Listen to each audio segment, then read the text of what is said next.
এরকম একটা আলাপ হইলো, এই যে একটা অ্যাডভার্টাইজ না, ফ্যানের অ্যাডভার্টাইজ যে ঘুরে যে ফ্যানের অ্যাডভার্টাইজের মধ্যে যে দেয় হিমেল হাওয়া বই।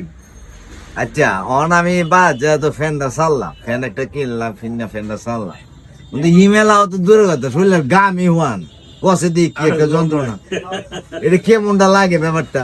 আবার দেখি যে আরেক কেন দেখি যে আরেক অ্যাডভার্টাইজ, এই বাতাসে চুল উড়ে, হাওয়ায় উড়ে, চমৎকার ভাবে উড়ে।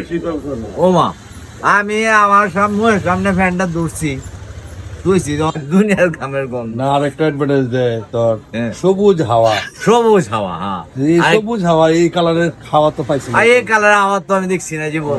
হাওয়ার সবুজ যে হাওয়াটা colour হয়, করতে দে, সবুজ হাওয়া এটা তো পাইছি। এটা করতে দেবে হাওয়াটা, এটা আছে তো বুয়া অ্যাডভার্টাইজ দিয়ে লাভ আছে কি এর হিমেল হাওয়া। আমি তো মনে হচ্ছে হিমালয়ে গেছি গা হ্যাঁ। এই অবস্থায়, যে চমৎকার বাতাস যায় তো দিই যে ইয়া মরুভূমি, এমন একটা অবস্থা বুঝছো, পাহাড়ের মধ্যে ফিরে রয়েছি, বিতিকিচ্ছিরি অবস্থা। বিধিকিচ্ছ অবস্থা, একটা চরম বিধিকিচ্ছ অবস্থা, বুঝতো। খুব যন্ত্রণার মধ্যে আছি বুঝতো, এইসব অ্যাডভাইস পেয়ে, বুঝছস না। আচ্ছা হইব তো, ঠিক আছে তো, একটা ব্যবস্থা করো লাগবো দোস্ত। ঠিক আছে।